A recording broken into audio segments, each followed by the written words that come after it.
Pemirsa, Anda kembali bersama kami dalam Kominfo Newsroom. Menteri Investigasi Bahlil Lahadalia mengakui negara masih belum maksimal mengurus pelaku UMKM dalam pertumbuhan GDP Indonesia. Atas pertimbangan tersebut, pemerintah menerbitkan Undang-Undang Cipta Kerja Omnibus Law guna memberikan pelayanan cepat kepada dunia usaha.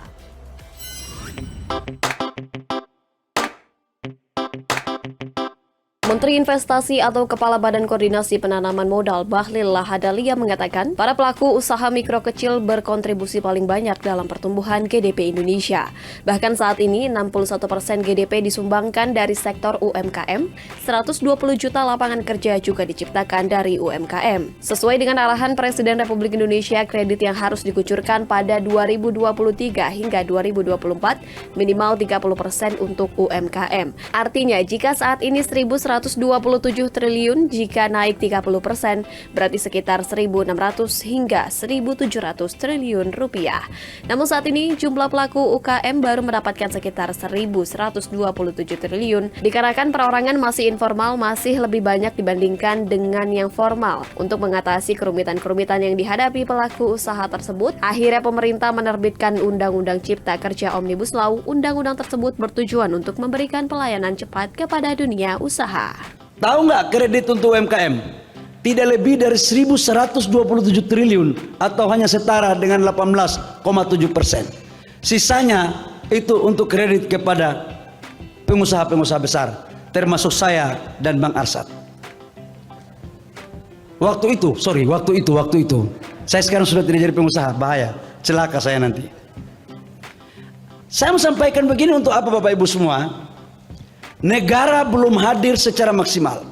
Atas arahan Bapak Presiden kepada kami, kredit yang harus dikucurkan pada 2023-2024 minimal 30% untuk UMKM kita.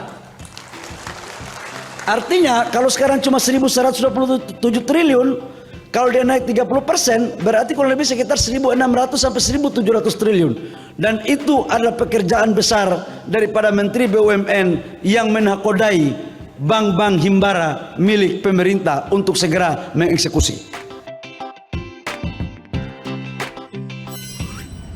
PLH Direktur Ketahanan dan Iklim Usaha Industri Kemenperin, Iken Retnowulan mengatakan, izin operasional dan mobilitas kegiatan industri merupakan upaya Kemenperin untuk meningkatkan daya saing industri di tengah pandemi COVID-19. Kebijakan izin operasional dan mobilitas kegiatan industri ini menetapkan tarif bea cukai yang menjadi instrumen pengembangan industri dalam peningkatan daya saing. Kementerian Perindustrian mencatat sebanyak 18.439 perusahaan telah mengantongi izin operasional dan mobilitas kegiatan industri atau IOMKI hingga 2 Juni 2022. Berdasarkan presentase laporan berkala, yakni 43,84% atau 10.281. Dari kegiatan tersebut, terdapat 5.010 IOMKI yang dicabut dan 1 dibekukan karena tidak patuh melakukan pelaporan. PLH Direktur Ketahanan dan Iklim Usaha Industri Kemenperin Iken Retnowulan menjelaskan, IOMKI merupakan salah satu upaya kebijakan yang ditetapkan Kemenperin untuk meningkatkan daya saing industri di tengah pandemi COVID-19. Kebijakan IOMKI memiliki 4 klasifikasi, yakni industri kritikal, industri esensial ekspor domestik, dan industri non-esensial. Contohnya, industri makanan, minuman, petrokimia, semen, dan bahan bangunan. Awalnya berkontraksi, kemudian juga di sini juga bisa disampaikan bahwa IOMKI ini, dari IOMKI tercatat ada 18.439 perusahaan yang terdaftar dengan persentase laporan berkalanya mencapai 43,84%. Dari kegiatan tersebut ada 2.010 IOMKI yang dicabut dan 1 yang dibekukan karena tidak patuh melakukan pelaporan. Selain IOMKI, Kemenperin bersama kementerian terkait telah menetapkan tarif bea cukai yang menjadi instrumen pengembangan industri dalam peningkatan daya saing.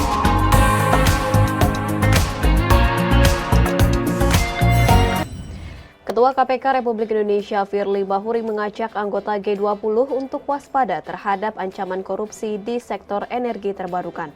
Sementara itu, Direktur Pusat Kajian dan Inovasi Teknik Universitas Gadjah Mada, Tumiran, untuk melakukan mitigasi risiko korupsi pada energi terbarukan haruslah memiliki beberapa strategi.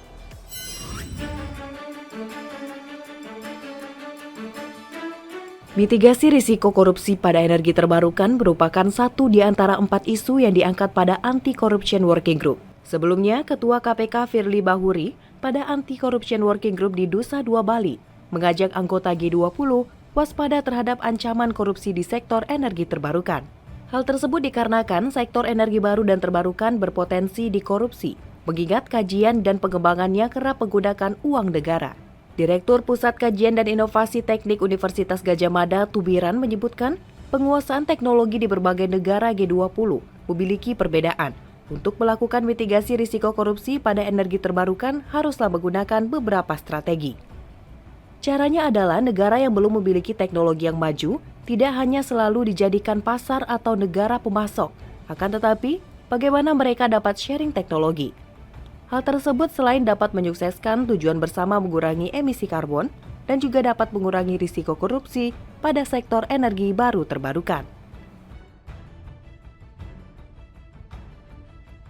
Bahwa penguasaan teknologi di antara negara-negara G20 itu kan berbeda-beda di dalam energi terbarukan gitu. Jadi ya kita berharap untuk mencegah korupsi itu negara-negara yang belum unggul teknologinya jangan dijadikan pasar terus gitu. Jadi jangan produk mereka yang masuk kita dijadiin pasar gitu, diiming-imingin menjadi produk-produk mereka. Tapi bagaimana mereka bersedia sharing teknologi sehingga kita juga bisa tumbuh. Sharing teknologi ya kalau bisa karena tujuan akhirnya itu adalah untuk kepentingan bersama mengurangi emisi CO2 ya.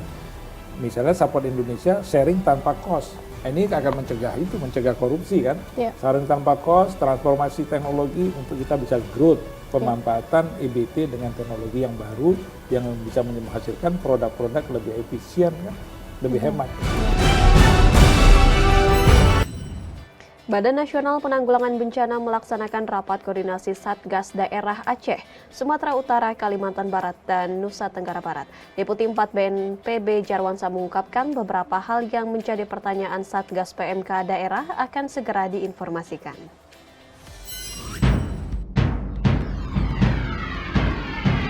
BNPB selaku Satgas Penanganan Penyakit Mulut dan Kuku melaksanakan rapat koordinasi dengan Satgas Daerah Aceh, Sumut, Kalbar, dan NTB. Dalam rapat koordinasi tersebut dilaporkan berbagai upaya yang telah dilakukan Satgas PMK di daerah untuk penanganan PMK, seperti vaksinasi PMK yang terus digencarkan dan konsolidasi dengan berbagai pihak lainnya untuk penanganan PMK.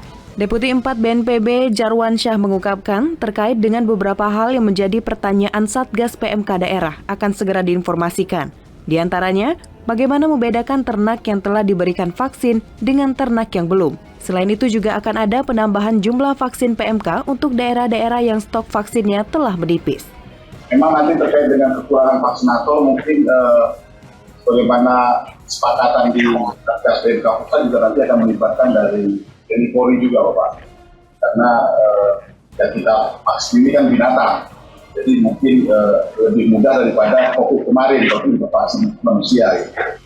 Kemudian terkait dengan pendataan ternak yang divaksin dan belum divaksin, memang sudah dibicarakan juga dalam rangka nanti mungkin ada semacam penandaan terhadap hewan-hewan yang sudah divaksin dan belum divaksin, apakah itu dalam bentuk stiker atau penandaan-penandaan lain.